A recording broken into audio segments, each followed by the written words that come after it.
Agora deu.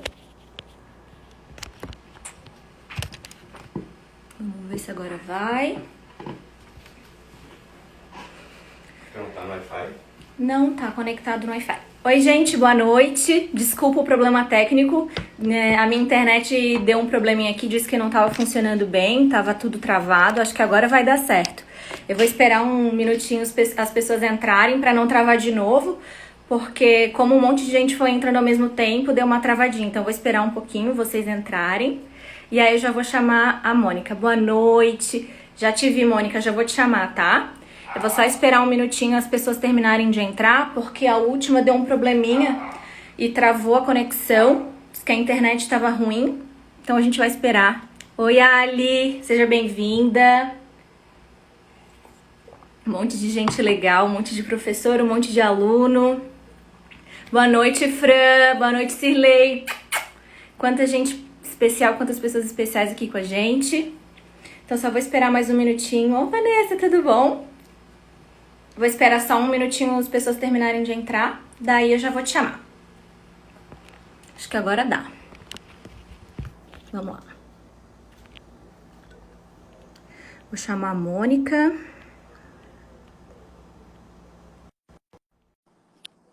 Acho que agora vai, gente. Vamos ter paciência com a professora que está aprendendo a mexer nesse negócio. Primeira vez que eu faço. Acho que deu agora. Acho que agora vai. Acho que agora vai dar certo. Antes tinha travado tudo, tinha pausado tudo. Aqui deu um... Minha internet ficou louca, meu celular ficou louco, mas acho que agora vai dar certo. Bom, agora vamos começar oficialmente. Ai, viu? O pessoal mandando mensagem para Tcheli. Te amamos, professora Mônica. Ai, queridos. Que legal. Quanta gente...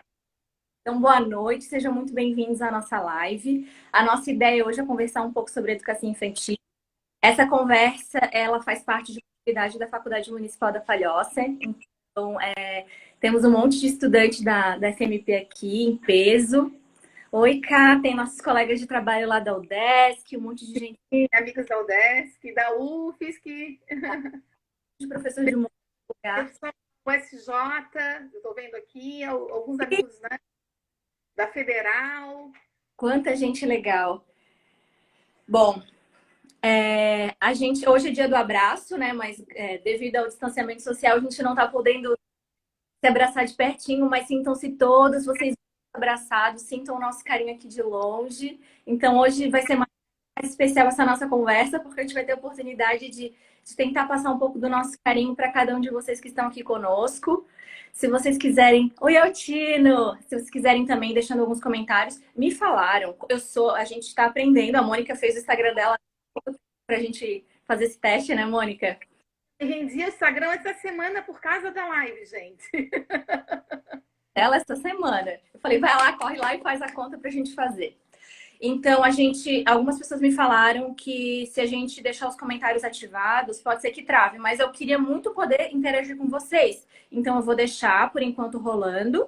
Se der algum problema, a gente desativa os comentários, tá? E aí eu vou tentando anotar questões. Ô, amor, traz pra mim o meu caderno, por favor. Gente, assistente de palco aqui comigo, que vai trazer. Muito obrigada. Eu vou anotando algumas questões, tá? Bom, para começar, eu queria cumprimentar principalmente os estudantes da SMT em primeiro lugar, os estudantes da disciplina infantil que toparam fazer essa aula diferente com a gente, aprendendo a usar as tecnologias.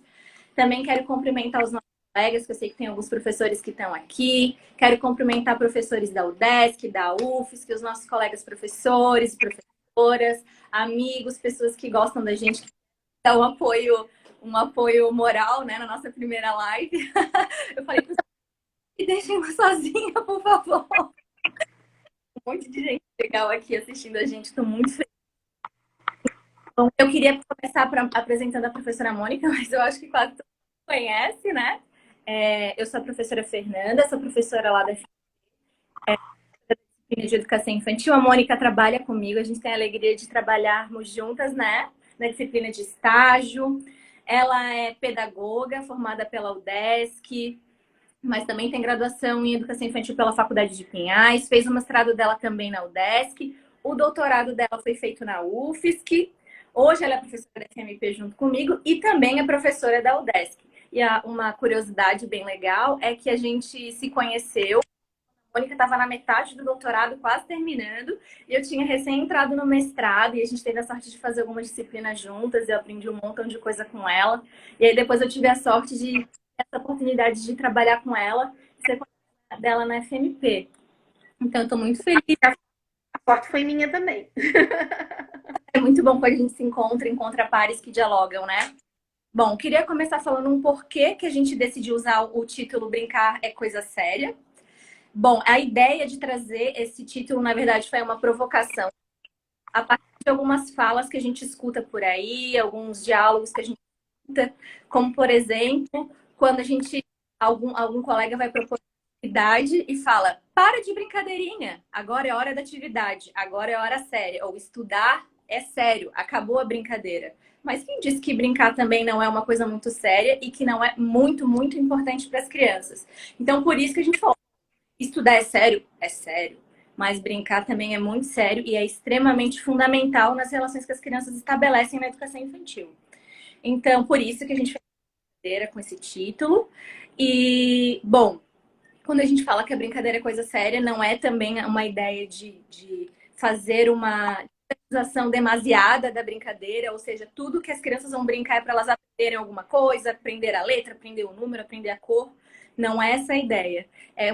Brincadeira é coisa séria porque ela é fundamental nesse processo de desenvolvimento, apropriação, de ampliação de repertório cultural. Enfim, a gente vai adentrar depois, durante a live, esclarecendo para vocês um pouco mais. Então, se forem surgindo dúvidas e coisas, vocês fazendo os comentários aqui, tá? Bom, eu adoro as redes sociais, porque a gente tem a possibilidade de se conectar, de trocar com muitos pares. Eu tô super contente de ver quantas pessoas estão se dispondo a fazer vídeos, lives, disponibilizar materiais gratuitos, um monte de e-book que agora está disponibilizado online. Significa que as pessoas estão sendo muito generosas e estão querendo se ajudar nesse processo louco que a gente está vivendo e tão atípico que é a pandemia. E aí eu vi também uma publicação de uma professora com um pequeno conto que eu vou ler para vocês. A mãe de uma criança falou para ela, professora, a minha filha está atrasada. Ela tem 4 anos e ainda não escreve nada. E a professora respondeu, a sua filha tem 4 anos e já aprendeu a andar, a falar, a conversar, a pular, a correr, a comer. Então, sua filha 1.460 dias até hoje, não está nada atrasada. Na verdade, ela está saindo muito bem. Então, essa é uma provocação para a gente começar a pensar o que a gente às vezes, principalmente idade ali da pré-escola, anos, as exigências que vão chegando para a gente enquanto professor de educação infantil. Não vai alfabetizar? Vai alfabetizar. A criança precisa aprender a letra, não precisa aprender a letra. A gente vai conversar um pouquinho sobre isso também. E também deixar claro que a gente escolheu o tema da brincadeira para falar sobre a brincadeira hoje. Ela é um dos eixos estruturantes da prática pedagógica, né? Na educação infantil, está lá nas nossas diretrizes, junto com a interação, e por isso que a gente resolveu falar sobre ela. Então, eu queria perguntar para a Mônica, pedir para a Mônica falar para a gente, então, por que a brincadeira é tão importante, Mônica? Então, a brincadeira é extremamente importante, é fundamental, não só por causa dos documentos legais que traz a brincadeira, como, né, a interação e a brincadeira como eixo da educação infantil, mas a brincadeira é a forma com que a criança se comunica com o mundo, né? É a partir da brincadeira que a criança aprende.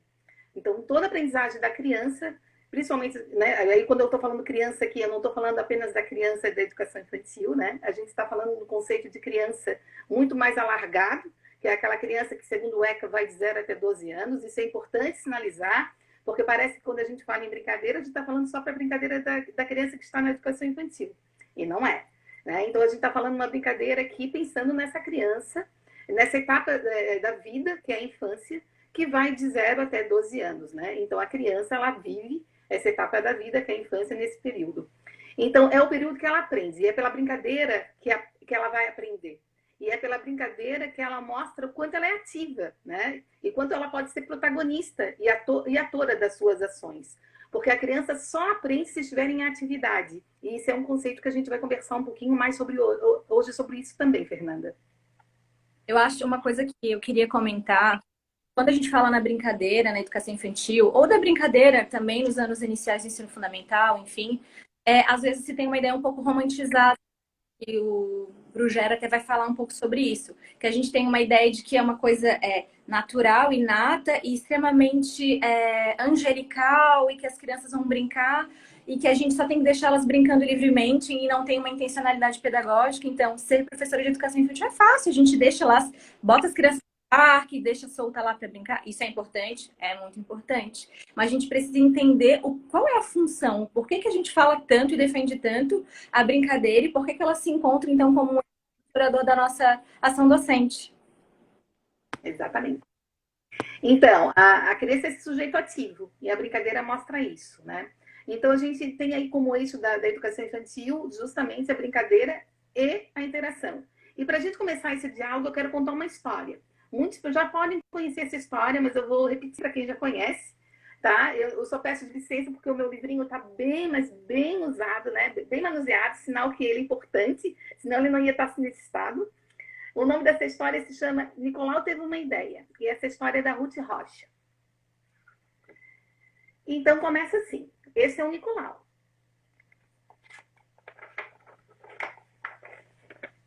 Olha lá o Nicolau. E o título da história. Era uma vez um lugar onde cada pessoa só tinha uma ideia na cabeça. Olhem lá as ideias que as pessoas tinham na cabeça. Um queria construir o carro para carregar banana, o outro queria assar um frango, o outro queria plantar muitas mudas ao mesmo tempo, o outro queria, de certa forma, produzir um registro que comunicasse algo. João, então, tinha uma ideia na cabeça. E a ideia do João, olha lá, aquele monte de banana. Ele pensava em construir um carro. E a Maria tinha outra ideia sim. Olha lá que ideia boa da Maria. De se proteger da chuva. Pedro tinha uma ideia sim. Olha lá, gente. Uma panela para poder cozinhar o que ele desejasse. E a Manuela tinha uma ideia desse jeito.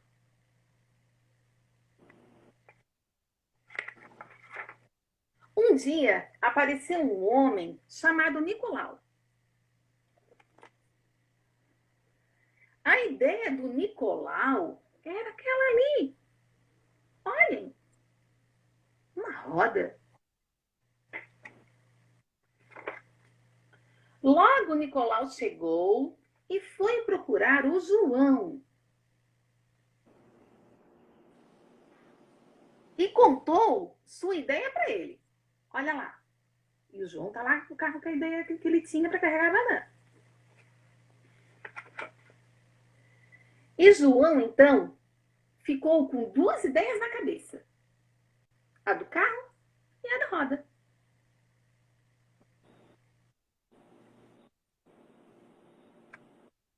João contou, então, a ideia para o Nicolau. E agora, o que aconteceu?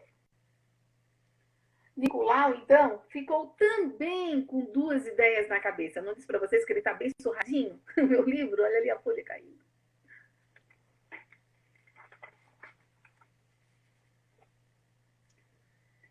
Aí Nicolau, então, foi contar a ideia dele para Maria.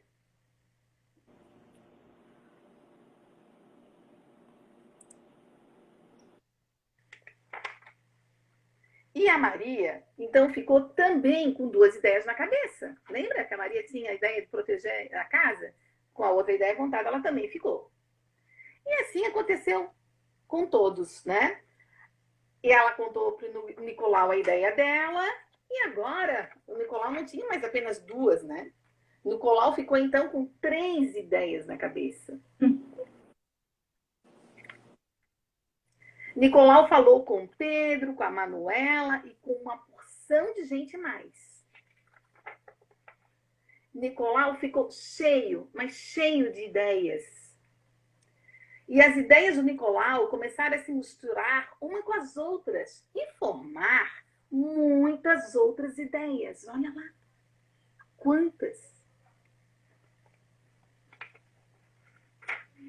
Então, as pessoas começaram a achar que era muito divertido ter muitas ideias na cabeça.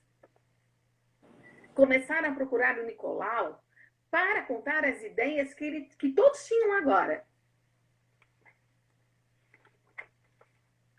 E todo mundo ficou, então, com uma porção de ideias na cabeça. Aí cada um resolveu, olha só, gente, contar para os filhos. E também trazer os filhos para o Nicolau contar. Nicolau, então, teve que arranjar um lugar bem grande, onde ele pudesse contar às crianças todas as suas ideias. E as crianças também contavam as delas.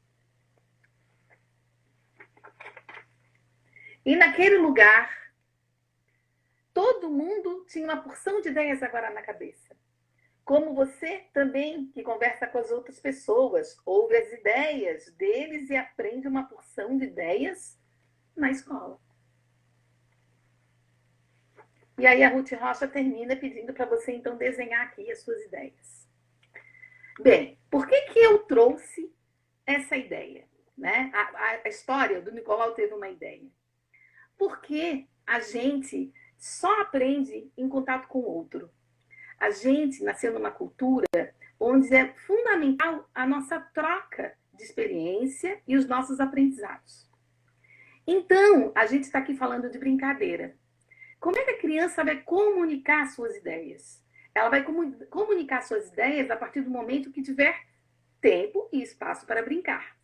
Não é por acaso que a gente valoriza, e os documentos valorizam, e tratam como o eixo primordial da educação infantil a interação e a brincadeira. E aí, quando a gente pensa em brincadeira, assim, mas será que o bebê brinca? É evidente que o bebê brinca.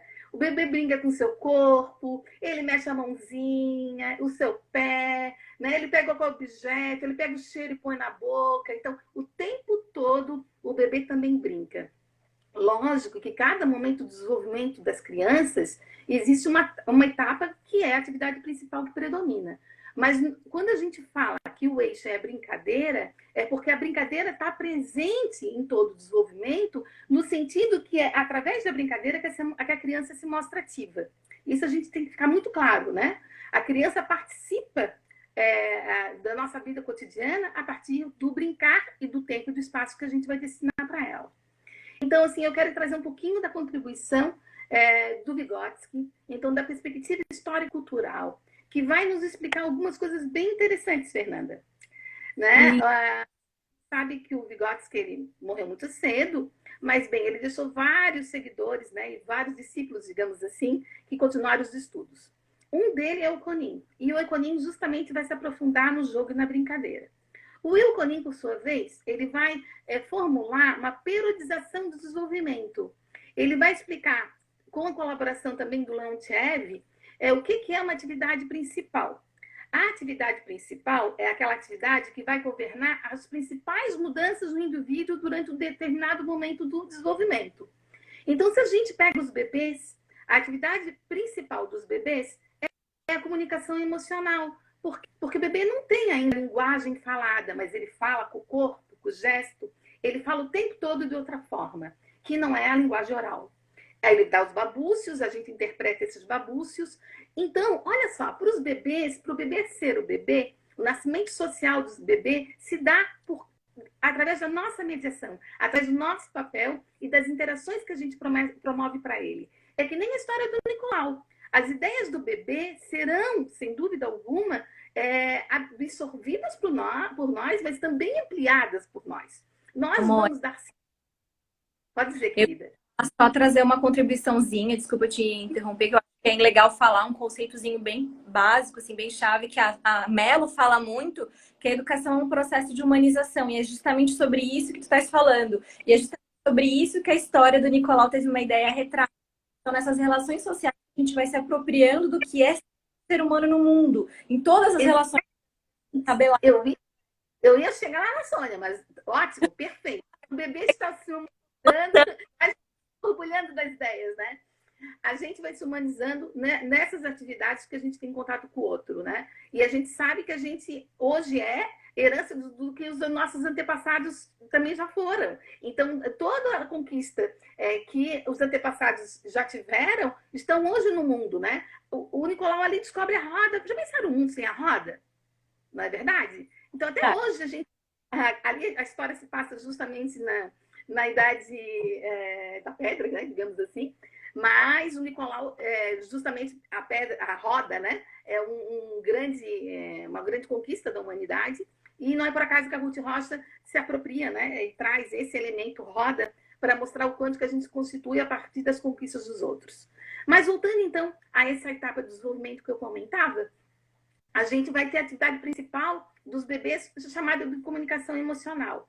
Então, gente, é primordial que a gente entenda que o bebê está o tempo todo também brincando e que as formas que ele se comunica muitas vezes é pela brincadeira. É um objeto que sacode, ele bate um em cima do outro e mostra, né? Ou então ele dá um gritinho para dizer que agradou, que desagradou. Ele faz caretas. Então, embora ele não tenha linguagem falada, todo o corpo dele, todos os gestos, todos os toques que nós fizermos, isso tudo está dando sentido a esse bebê. E ele, olha, como é que ele vai participar? Ele participa dessa forma, com o corpo dele. Então, a gente tem que valorizar cada vez mais esse contato do bebê, estimular, né, a brincadeira dele.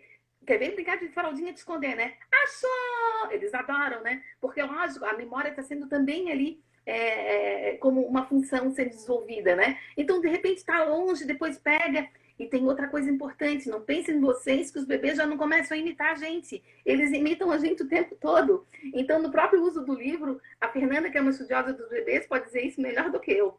Né? Eles veem nós, professores, manipulando os livros, a forma, daqui a pouco é um bebê lá de 8, 9 meses, ele nem anda ainda, ele está engatinhando, mas ele já pega o livro, ele já folheia o livro.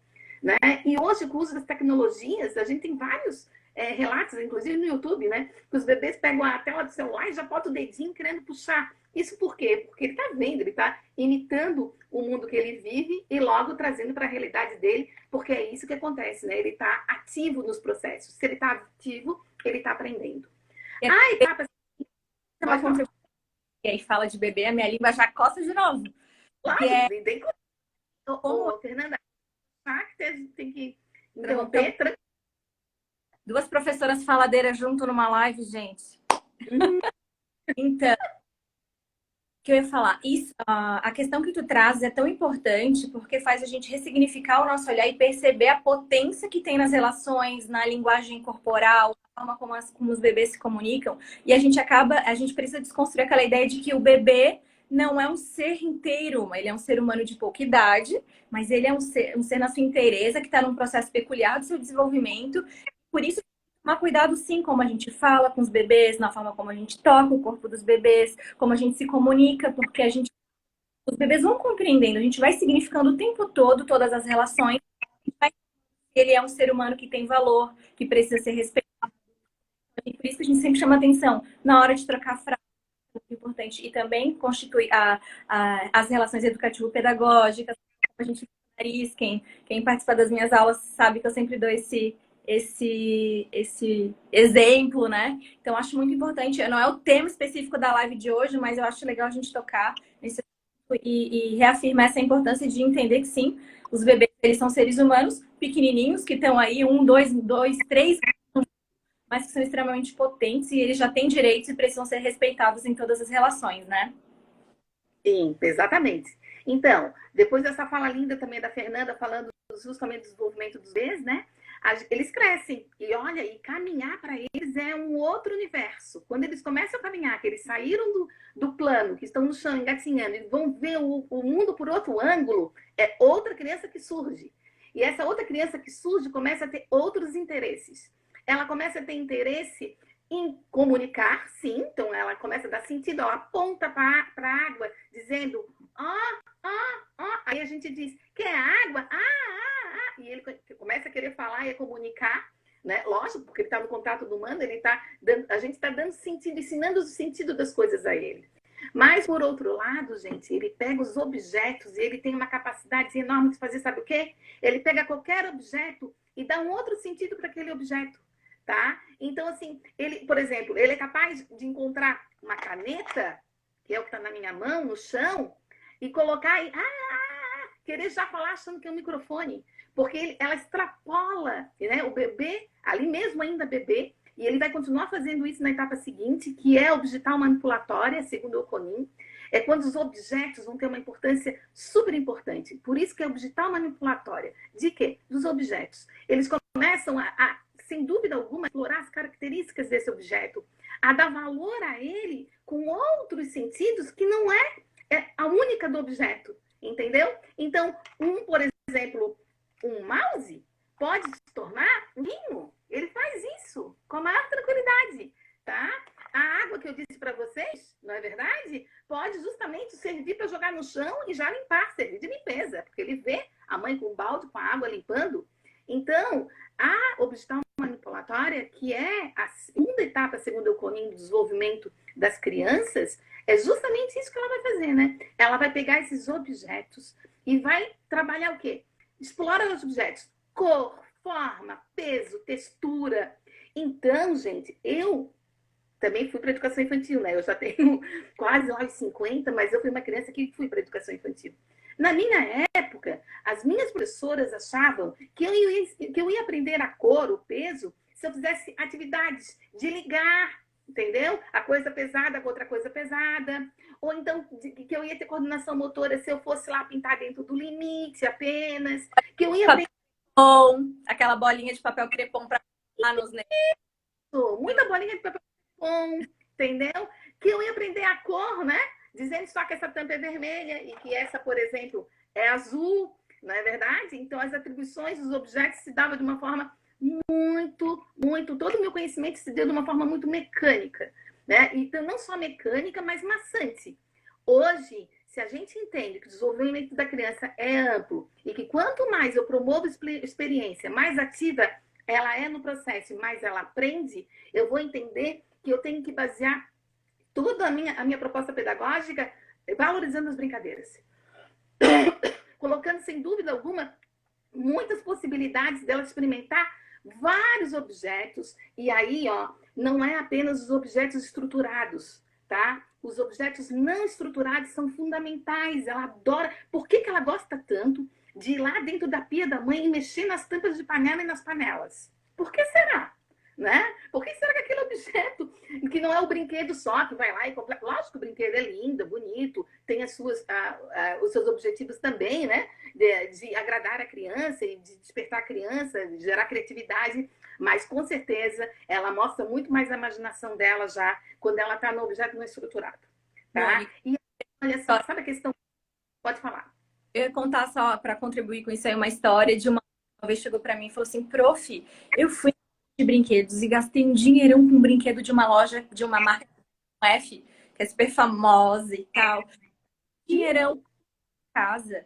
Eu inventei um chocalho com um potezinho de tic-tac com arroz dentro e ela gostou muito mais do chocalhozinho do tic-tac da balinha do que com um brinquedo. Ela me perguntou, mas por que será que ela mais? Aí vem justamente o que está dizendo sobre a gente possibilitar esses brinquedos não estruturados, porque as crianças possam botar a sua criação em cena. E elas possam inventar aquilo, criar os seus roteiros, as suas possibilidades imaginativas, né? Então, por isso que a gente fala, cesta de tesouros é muito legal para os bebês.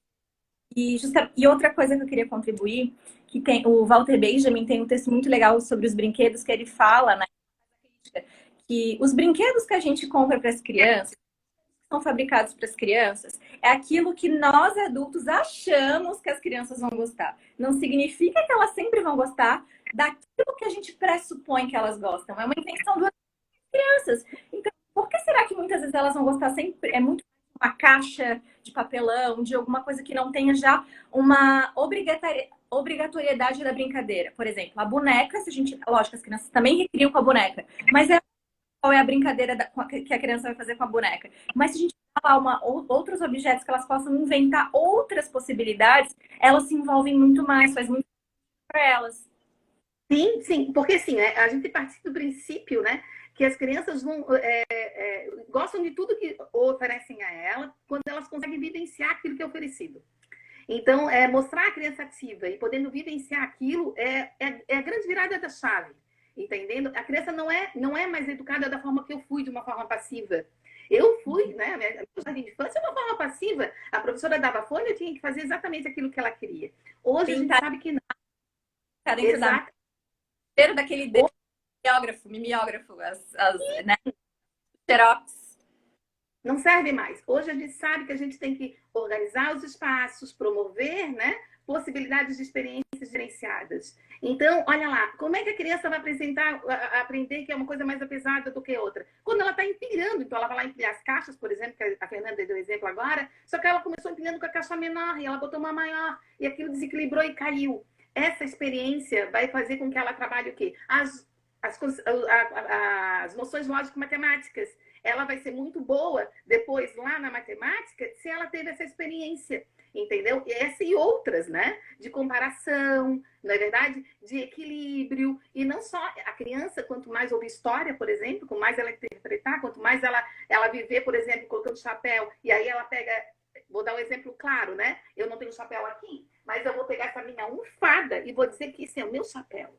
Tá? E ele não é um chapéu, porque ele não é objeto de chapéu, mas eu estou fazendo conta do chapéu, e a criança faz isso como ninguém, né? Então, essa criança que tem esse repertório de histórias, literatura, ela com certeza vai ser alfabetizada lá no primeiro ano, porque é lá que ela deve ser alfabetizada, ela não deve ter antecipação de ler. Começa a alfabetizar lá no primeiro ano, gente. Gravem isso, por favor. Gente, com as crianças na educação infantil, a gente trabalha com práticas de letramento, não é verdade? O discurso social está ali, está posto nas práticas de letramento que a gente está ajudando ela depois para a questão da alfabetização de chegar lá no primeiro ano, mas é lá no primeiro ano. Então, eu não preciso antecipar essa escolarização precoce, sem sentido, antecipar coisas, quando, na verdade, o tempo da infância, o tempo da criança é o tempo da brincadeira, entendeu? Ela aprende brincando. Então, olha lá. Então, a gente estava lá na digital manipulatória, que segundo o Euconin, as contribuições do Euconin, seria a segunda fase do desenvolvimento da criança. Mas, olha só, como a criança está experimentando todas essas possibilidades dos materiais, e aí a gente começa a dizer assim, professora, mas como se ela começa a falar, como é que a linguagem não é a atividade principal agora? Por que é a brincadeira? Por que é a digital manipulatória? Por que é a manipulação dos objetos, que é fundamental? Vou contar um segredinho para vocês.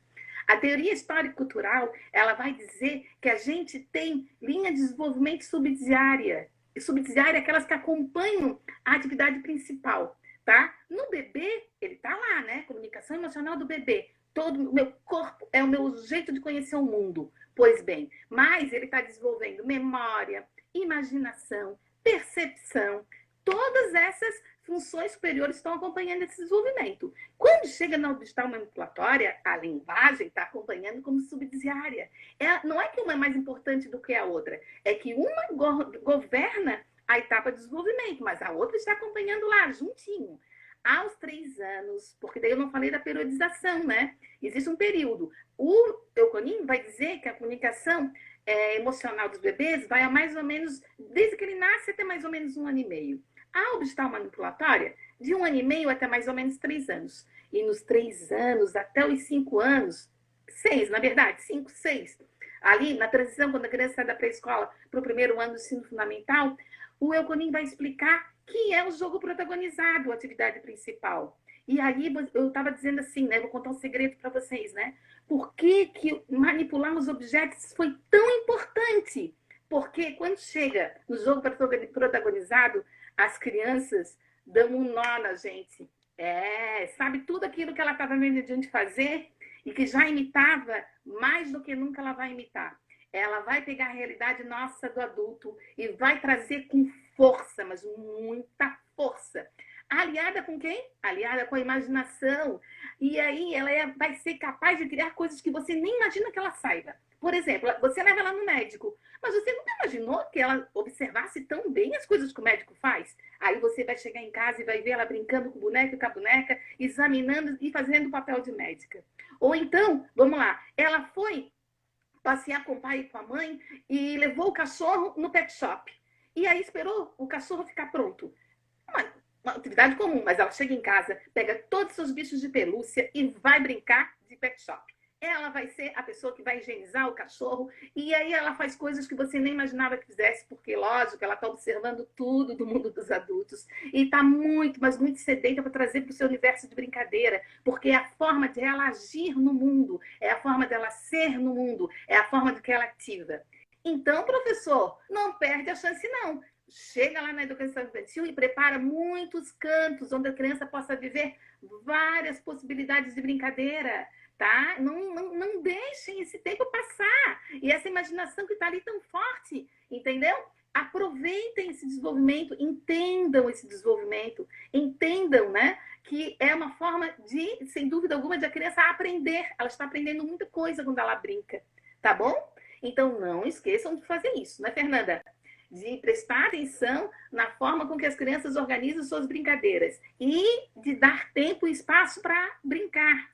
Aí vocês podem estar me perguntando, tá, professora Mônica, a senhora falou que começa de 1 ano até de quando a criança nasce até 1 ano e meio, a comunicação emocional dos bebês, depois vem a digital manipulatória de 1 ano e meio, mais ou menos até os 3 anos, depois vem o jogo protagonizado, também chamado de brincadeira de papéis, não é verdade?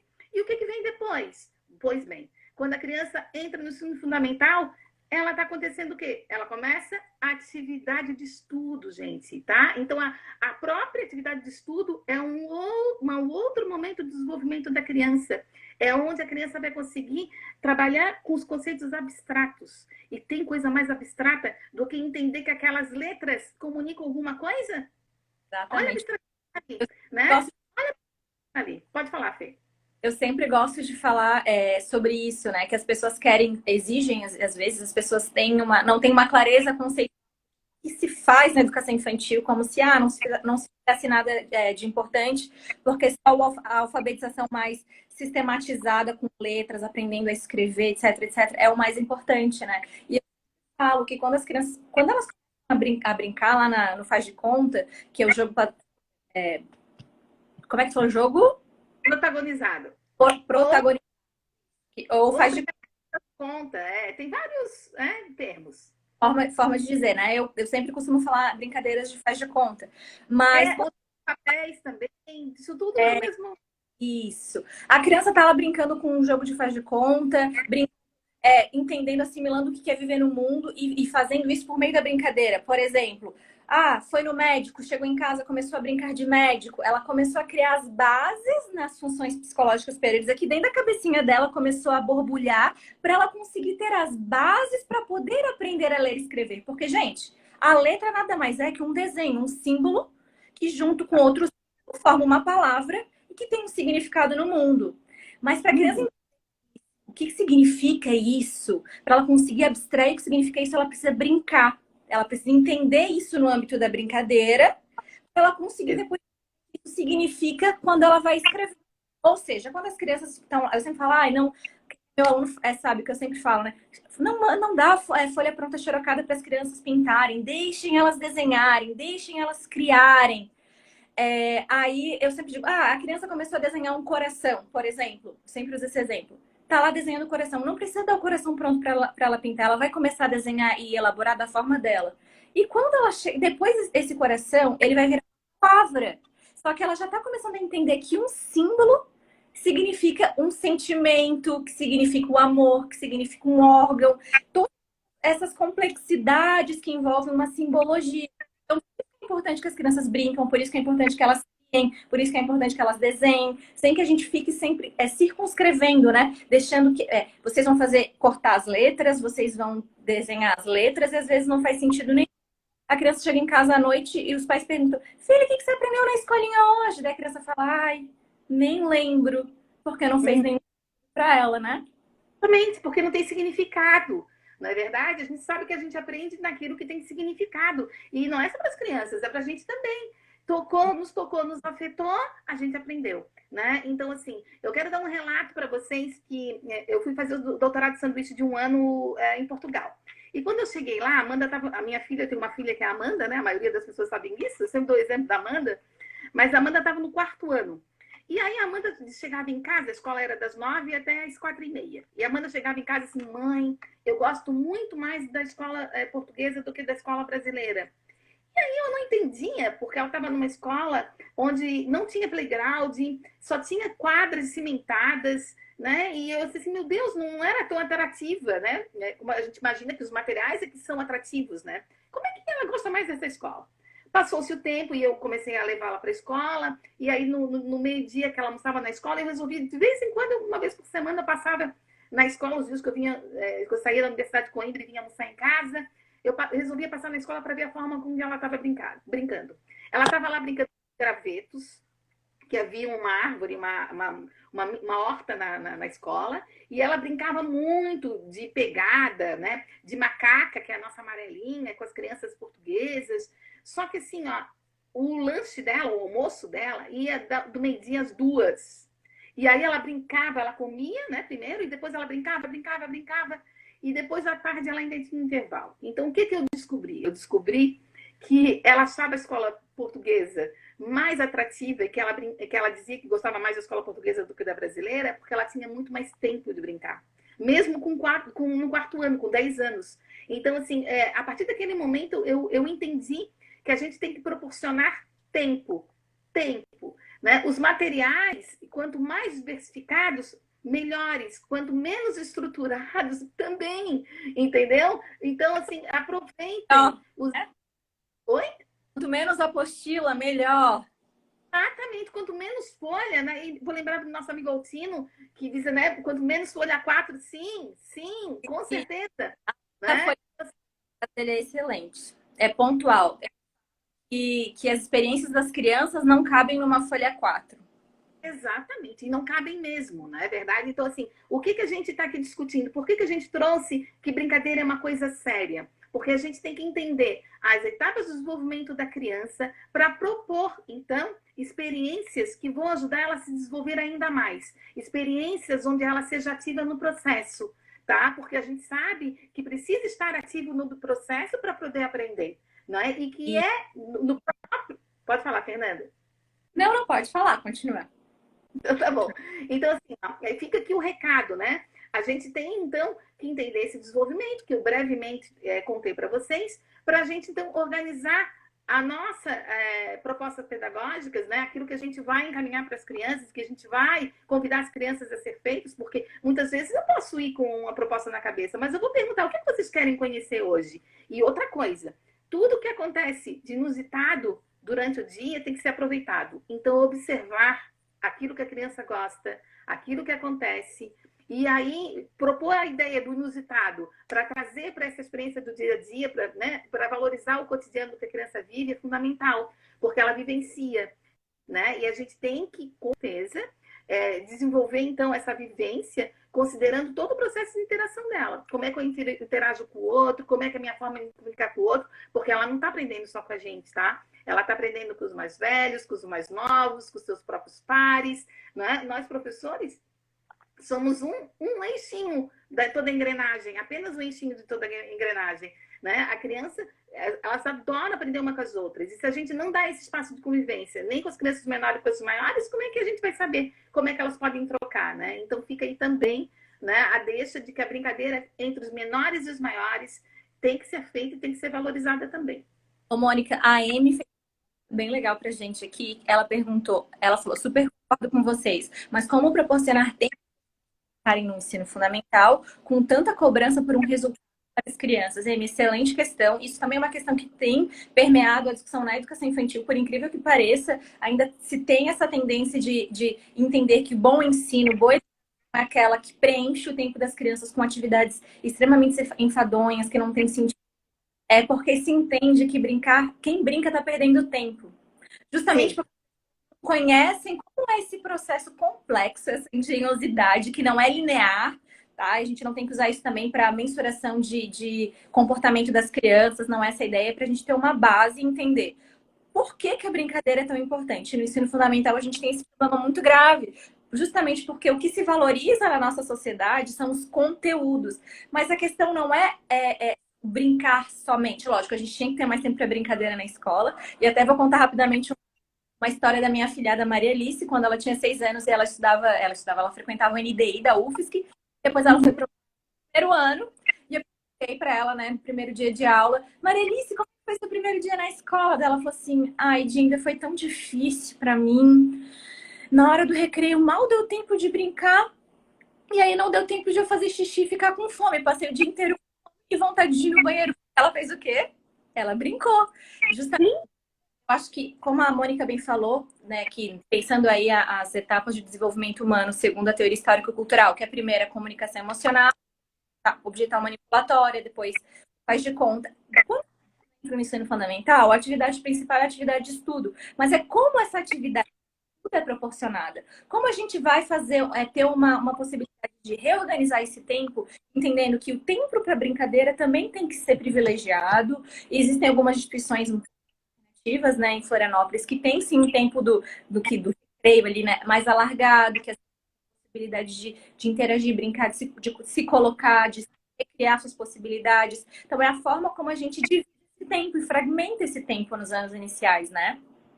E assim, ó, a criança também é muito reflexo de como as pessoas se relacionam com ela, tá? Então, assim, eu, professora, eu vou organizar, eu tenho a minha liberdade. Lógico que eu tenho os conteúdos lá do primeiro ano para dar conta, mas eu tenho a liberdade pedagógica de organizar o processo. E aí eu vou contar para vocês que eu sou uma professora que eu tenho 24 anos de sala de aula, 12 anos com a educação infantil e 12 anos com a turma do primeiro ano alfabetizando. Eu era uma professora que alfabetizava a partir das brincadeiras. Nós íamos para a quadra, nós brincávamos de amarelinha, chegávamos na sala, eu escrevia um texto sobre a amarelinha, o passo a passo da amarelinha, e a partir do processo analítico, muito baseado na Emília Ferreiro, para quem já conhece do processo, né, eu partia da história da amarelinha até chegar a palavra amarelinha e chegar no Ma, Memi, Momu e no Aiaú e assim por diante. Então, eu privilegiava dentro do meu planejamento atividades brincantes, que era brincar primeiro, para depois ir para a sala. Entendeu? Então, para depois ser a atividade do estudo. Porque, lógico, a criança não deixa de ser criança e ela não deixa de gostar de brincar porque ela entrou no primeiro ano. Né? E olha só quanto esse corpo tem que ser adaptado, né? Porque a escola formata a gente. Infelizmente, a escola tradicional do ensino fundamental, ela formata o corpo da gente, né? A gente é disciplinado nessa escola. Então, assim, depende da gente, quando professor, romper com o disciplinamento do corpo e achar estratégias e formas de ensinar onde a brincadeira esteja presente. A matemática dá milhões de possibilidades de jogos. Elaborar jogos com as crianças, eles adoram, participam, resolvem várias questões de regra, né, de convivência em grupo, primordial para o desenvolvimento também. E a brincadeira possibilita isso, entendeu? Viver com os outros, construir regra, desconstruir regra, formular. Porque, lógico, o brinquedo estruturado tem uma regra, o não estruturado não tem regra. Então, eu posso reinventar as regras para um jogo, se eu quiser. Então, aproveite essa oportunidade, né, das atividades lúdicas, dos momentos que você é capaz de organizar e que você é o professor da sala e você, junto com a coordenação, a equipe pedagógica, pode, com certeza, achar o melhor caminho conciliando as duas coisas. Fica aí meu recado. A Bruna pediu indicação sobre as fases do desenvolvimento. Tem nomes muito bons, depois me manda aqui no inbox. Mando. Gente, além do...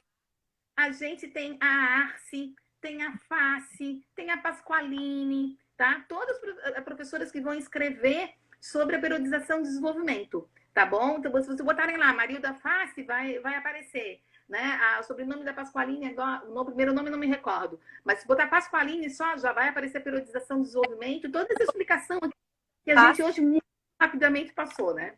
Botar no Google, é a CCI, é assim, né? Que a Face e botar a periodização do desenvolvimento, já encontro um artigo bem legal, que foi o primeiro que eu li, me ajudou bastante a entender, porque é uma teoria complexa, né? A Arce também, tá? O Newton Duarte também. Então, assim, tem vários, né, autores trabalhando com essa perspectiva de história cultural e trazendo a periodização do desenvolvimento e aprofundando. Tem um livro muito legal do Vygotsky agora, que foram traduções lógico, sem contar do Vygotsky, né? Nós temos a Sueli Mello, nós temos a Zóia Presce, com o texto da brincadeira, não podemos esquecer da Zóia. Ela é excelente. Isso, que traduziu o livro que está lá na Martins Fontes, né? Formação Social da Mente, onde o texto lá é brinquedo, mas a Zoya vai e faz uma nova tradução sobre brincadeira. Então, a contribuição da Zoya é fundamental para entender a brincadeira. Tá? Então, assim, fica aí, né, a dica também. E aí tem um livro recente de 2018 do Vygotsky, né, onde ele vai explicar, e aí a gente nem conversou sobre o processo de mediação, seria uma outra live, só falar do nosso papel de professor, enquanto professor que media, que faz a mediação dos processos, né? Mas não esquecendo, gente, que brincar, né? Eu sei que nosso tempo já está acabando, então brincar é uma forma de a criança estar no mundo, e a criança ela é ativa no processo se ela brinca. E a participação, sem dúvida alguma, da criança se dá por meio da brincadeira, tá? Então, assim, a gente tem que valorizar a participação dela, todos os encaminhamentos que elas nos dão, as pistas que elas nos dão, né? Saber ouvir, saber olhar com atenção, essa escuta tão necessária, observar, como a gente já comentou, de uma forma cuidadosa, para então fazer os encaminhamentos das nossas práticas pedagógicas. Minha Tá amiga bom, Fê? é maravilhosa, a minha amiga Rosane, professora da Prefeitura de Floripa, falou: brincar é fundamental para a formação social, intelectual e afetiva das crianças. E é exatamente isso. Exatamente. Conseguem assimilar e lidar com todas essas questões que elas estão aí aprendendo e recebendo uma diversidade de questões e relações e regras, e é por meio da brincadeira que elas conseguem assimilar. Tem uma Isso. pergunta, respondendo, quase terminando o nosso tempo, que foi da Terezinha, que ela falou assim: na educação infantil ocorre a tal rotina, quando as crianças estão numa brincadeira legal, por exemplo, tão interessante no momento, chamam para o almoço, por exemplo. Ocorre a quebra daquele momento tão prazeroso. O que fazer com a discussão? Nossa, Terezinha, essa discussão é uma discussão que eu gosto muito de. A gente tem pensado em algumas formas de dizer uma nova semântica para a especificidade da educação infantil. Então, a gente tem pensado de repensar o conceito de rotina e pensar mais na perspectiva de cotidiano. Essa rotina ela não precisa ser tão cristalizada, e que a gente precisa entender que o tempo das crianças é diferente do tempo do adulto e que a gente precisa sim ter uma flexibilidade nessas relações. Então, essa tua questão é muito boa, também daria uma outra live. Dá para essa discussão, mas obrigada, a tua pergunta é muito boa. Tem alguns textos, a Maria Carmen Silveira Barbosa é uma autora, teve a tese de doutorado dela sobre isso, e que traz bastante a discussão desse conceito. Eu acho que ajuda bastante a pensar e repensar essa. A Cristina também tem se debruçado bastante, né? A falar do lugar, a falar do cotidiano. Eu acho que é uma outra referência importante. É isso mesmo. Sou professora da Rede Municipal de Itapema. Temos um projeto fantástico de matemática, construção de jogos pela criança, no qual elaboro todas as etapas de desenvolvimento do mesmo até brincar. Excelente, muito bom. Um monte de recado muito legal. Por meio da brincadeira, a criança aprende e melhora suas experiências, alarga os seus repertórios culturais, linguísticos, sociais, enfim, que a gente se preocupa na educação infantil com o desenvolvimento integral das crianças, né? A gente não pode ser o poder de decisão que a brincadeira requer das crianças também, né, outra grande virada de chave.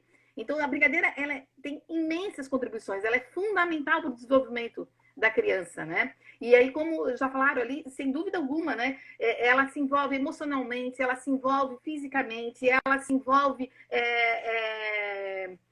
digamos assim, eu quero fugir a palavra agora, né?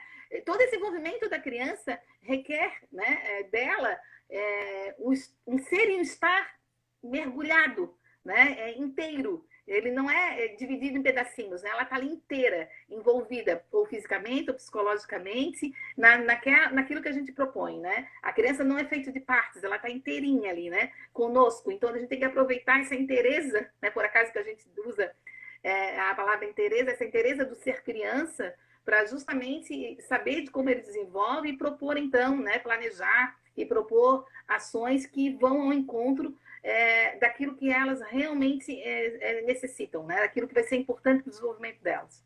Fica aqui a dica, né? Nossa, eu tô adorando os comentários. A Fê, que agora também é professora e estudou lá na UDESC, falou que as crianças produzem cultura por meio das brincadeiras. Exatamente, excelente colocação, Fê. Outra discussão, a produção da cultura por meio das brincadeiras. A gente já está quase terminando. Aqui a gente tem um recorte, né? Contribuições da história cultural, mas a gente tem os estudos da etnografia, do Ilha Corsaro, da questão da cultura. Tem outros, né, autores de outras vertentes abordando a importância da brincadeira, que também são muito importantes. A gente podia fazer live com outros, a partir de outros teóricos, né, da pedagogia da infância mesmo, em outras discussões. Tem várias sugestões aqui, eu fui anotando várias sugestões. Eu fiquei muito contente vendo aqui o recado que a gente estava sabendo como é que ia ser, né, Mônica? A nossa primeira experiência, passo novo. Eu e a Mônica somos professoras muito afetivas, a gente gosta de estar perto, abraçando. E aí, aqui é uma forma de se sentir um pouquinho mais perto de vocês nesse momento de isolamento social. Então, foi muito bom. A gente já está finalizando, daqui a pouco vai ter que cancelar, a gente só pode fazer uma hora de live. Então, eu queria falar as suas palavras finais aí, para a gente já começar a se despedir. Gente, a gente tem uma função primordial. Eu quero valorizar nesse momento de pandemia a nossa profissão, não é? A gente não vai ser romântico aqui, por muitas vezes ela é árdua, né? Mas a gente é muito comprometido, a gente sabe da nossa importância para formar as novas gerações. Então, não perdamos de vista, né, o nosso papel, estudem sempre, se atualizem sempre, porque a gente o ser humano é infinito na aprendizagem, né? Quanto mais ele aprende, melhor ele fica. Então, que fique aí o recado, né, para que vocês continuem estudando. Eu costumo dizer que eu sou uma professora possessiva, porque uma vez que entra na minha vida, não sai mais. Então, possessivo, né? Então, me coloco à disposição, né, aqui mesmo para o Instagram, ou mesmo nas redes sociais, precisando de mim, contem comigo, né? É sempre um prazer ajudá-lo no processo de formação, nas curiosidades, no cotidiano do nosso trabalho. Não é verdade? Eu tenho muito orgulho de ser professora e tenho muito orgulho de quem escolheu essa profissão. Parabéns para todos nós. No dia do abraço, fica aí o meu abraço. Ai, que lindo. Obrigada pelas suas contribuições. Eu sempre aprendo um monte. Quando teve a Semana da Pedagogia lá na faculdade onde a gente trabalha, no dia que eu não estava trabalhando, eu me inscrevi na oficina que a Mônica deu, porque eu aprendo muito com ela. Então é sempre muito boa essa troca. Muito obrigada por todos vocês estarem aqui. Gente, foi muito especial. Assim, para a nossa primeira foi um presente poder. É o nosso debut! E aí, para finalizar esse encontro, eu queria compartilhar com vocês uma poesia. Quem me conhece sabe que eu sou a menina que gosta de compartilhar poesia e literatura, que na verdade é de um livro que quem me apresentou foi a minha irmã, a Gi, que é professora também, professora Gisele, lá da UDESC, que também está aqui com a gente, que é uma poesia que está no livro do Bandeira, que se chama Mais Respeito, Eu Sou Criança. E é o seguinte: prestem atenção no que eu digo, pois eu não falo por mal. Os adultos que me perdoem, mas ser criança é tão legal. Vocês já esqueceram que eu sei. Por isso, eu vou lhes lembrar. Pra que ver por cima do muro, se é tão mais gostoso escalar? Pra que perder tempo engordando, se é tão mais gostoso brincar? Pra que fazer cara tão séria, se é tão mais gostoso sonhar? Se vocês olham pra gente, é o chão que vem por trás. Mas para nós, atrás de vocês, há o céu e muito mais. Quando julgarem o que eu faço, olhem para os seus próprios narizes. Lá no seu tempo de infância, será que não foram felizes? Mas se tudo o que fizeram já foi sua lembrança, fiquem sabendo o que eu quero, mais respeito, eu sou criança. Então, eu queria deixar essa poesia de presente para vocês. Espero que essa live, mesmo curtinha em uma horinha, tenha sensibilizado para a gente pensar o quanto as crianças são importantes, o quanto a gente precisa respeitar elas como sujeitos de direitos, o quanto a brincadeira é importante no desenvolvimento humano. Obrigada, professora Mônica, maravilhosa. Bom compartilhar. Seja a primeira de muitas. Quando será a próxima? Vamos planejar, né, Mônica? Vamos pensar aí. Eu anotei esse tema. Depois a gente vai divulgando nas redes sociais. Obrigada por todo mundo que compartilhou. Eu já tá dizendo aqui 1 minuto, tá acabando já. Obrigada a todo mundo que compartilhou nesse momento que a gente está vendo de pandemia. Estou sentindo muito orgulho dos professores e professoras nessa rede aí de conexão, todo mundo se apoiando, compartilhando, ajudando a compartilhar os cursos, as lives e todos os materiais que nos ajudam. Então, muito orgulho de ser professora, porque é muito, muito bom dividir essa profissão com vocês. Um beijo grande. Até a próxima.